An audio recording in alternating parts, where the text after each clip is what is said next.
धर्म प्रेमी सज्जनों, भाई बहनों, भारत देश के भूषण, हमारे भारत देश के धरोहर, मेरे श्रोतागण, आप सभी को हार्दिक अभिनंदन, साथ ही साथ चरण कमल वंदन। इस महाप्रसंग में गीता का शाब्दिक अर्थ समझाते हुए और उसे विस्तार पूर्वक समझाने की कोशिश किया जाए। तो आइए समझते हैं। गीता का शाब्दिक अर्थ होता है, इसका शब्द है ग दीर्घी तो आकार। तो ग से शब्द छुपा हुआ है, ग में अर्थ छुपा हुआ है कि गायन करना, और दूसरा ग का अर्थ है गुण का। तो किसका गुण का गायन करना? दीर्घ इकार लगा हुआ ई का, माने ईश्वर का, ईश्वर का गुण का गायन करना। कहाँ करना? तो से होता है तपोभूमि, यानी यह संसार में तपोभूमि। इस संसार में भगवान के ईश्वर का गुण का गायन करना। जब इस संसार में ईश्वर की गुण की गायन करेंगे तब जीवन का क्या प्रभाव पड़ेगा? तब जीवन पर आनंद की अनुभूति का प्रभाव पड़ेगा, तब मानव जीवन सफलता की ओर जाएगा। धर्म प्रेमी सज्जन भाई, जैसा कि हम सभी संसार सोचते हैं, सुख की तलाश और शांति की तलाश उल्टा दिशा में करते हैं, तो न सुख मिलता है न शांति मिलता है। मैंने पिछले वीडियो में भी कहा कि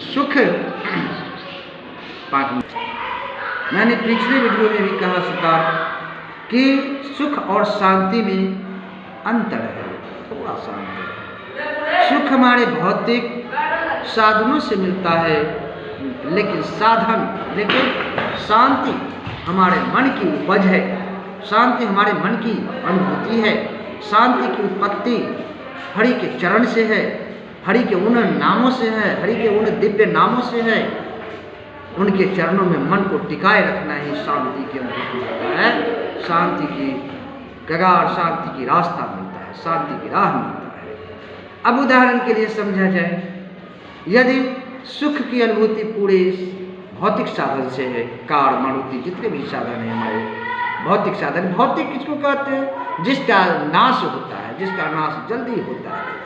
तो हमारे जितने भी संसारिक भौतिक साधन हैं, सबका नाश एक न एक दिन निश्चित रूप से होता है। लेकिन हमारी भावनाओं की, जो मन की शांति की अनुभूति होता है, वह यह शरीर छूट जाने के बाद भी उनकी कृति के रूप में हमारा शांति विराजमान रहता है संसार सागर में।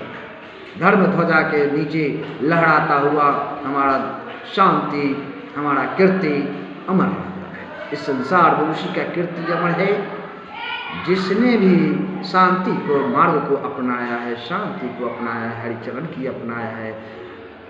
जिस तरह से किसी कार में यदि समझदार ड्राइवर बैठता है तो वह कार सही दिशा में निर्देशन होता है और एक लक्ष्य पर का लक्ष्य की प्राप्ति पहुँचता है, लक्ष्य पर पहुँचता है।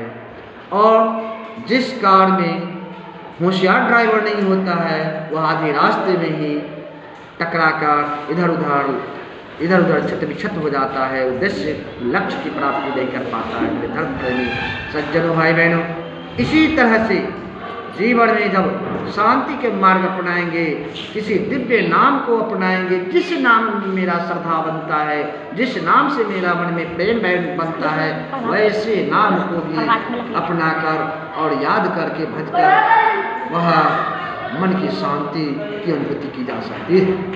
शांति मन की उपज है, शांति मन की अनुभूति है। अनुभूति क्या होता है? जो विवेक से जो अनुभव करता है, विवेक से जो अनुभव करता है, अनुभूति कहलाता है। अब विवेक क्या है? विवेक के बारे में समझा जाए। विवेक मन, बुद्धि, चित्त, अहंकार और इसमें छुपा एक विवेक है। जो विवेक सबसे गहराई है, सबसे निर्णयदायक है। जीवन के हर कठिन निर्णय में विवेक ही कार्य करता है। जिस तरह से गेहूं के आटा कई श्रेणियों में होते हैं, जो सर्वोपरि श्रेणी होता है जिसका नाम मैदा होता है। इसी तरह से बुद्धि, बुद्धि के बाद मन, चित्त, बुद्धि, अहंकार। ये अहंकार क्या है? जब मन, चित्त, बुद्धि जब संसार में जब लग जाता है तो अहंकार की उत्पत्ति होता है। मैं इतना जानकार हूँ, मैं इतना धनवान हूँ, मैं इतना गुणवान हूँ। गुणवान, विद्वान और धनवान होने की अहंकार बैठ जाता है। लेकिन जब विवेक मन में आकर जागृत होता है तो अहंकार को भी दूर भगा कर रखता है। जिस तरह से टार्च की रोशनी, लालटेन की रोशनी, बल्ब की रोशनी अंधकार को दूर भगा कर रखता है। मेरे धर्म प्रेमी सज्जनों, भाई बहनों, इस तरह से जब बुद्धि जब भगवान राम के चरण के प्रति मेरा प्रेम, श्रद्धा, निष्ठा बना रहेगा तो ऐसे विवेक की उत्पत्ति होगा जो वह जीवन के हर अध्याली को दूर रोशनी प्रदान करता जाएगा और जीवन के पथ को आलोकित करता जाएगा। मेरे धर्म प्रेमी सज्जनों, भाई बहनों, जीवन में अपनाने की जरूरत है। जीवन में अपनाने की जरूरत है। ईश्वर ने किसी से कोई लेखा जोखा, कोई बेईमानी नहीं किया।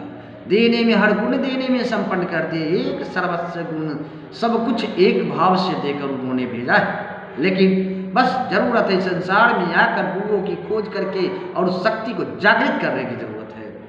जिसने भी अपने पढ़ने की शक्ति, विद्या शक्ति को जगा लिया है वह संसार में महान होकर चला गया है, महान उनका कीर्ति अमर हो गया है। बस केवल उस शक्ति को जागृत करने की जरूरत है। जो बचपन में ही पढ़ाई की शक्ति को जागृत कर लेता है वह महान विद्वान बनता है, संसार के काम में आता है, संसार के धर्म ध्वज बनता है। जिसने धर्म की छाया में जाकर धर्म की भावनाओं को जागृत कर लिया है वह धर्मात्मा का जीवन जिया है। जो अहंकार को जागृत कर लिया, अहंकार का जीवन जिया है। मेरे धर्म प्रेमी सज्जनों, भाई बहनों, विद्वता होना और उस विद्वता को जीवन में उतारना, जीवन में उसको लागू करना महत्व रखता है। महान विद्वान होते हुए भी यदि जीवन में विद्या की और उसकी कृति को और उसकी अच्छी बातों को यदि मन में धारण नहीं कर रहे हैं तो ऐसी विद्या किसी काम का नहीं होता है। यदि जेब में पैसे हैं और उस पैसे से गलत काम हो रहा है, उस पैसे अधर्म की रास्ते पर खर्च कर रहे हैं तो ऐसे पैसे से ना पैसा होना अच्छा है।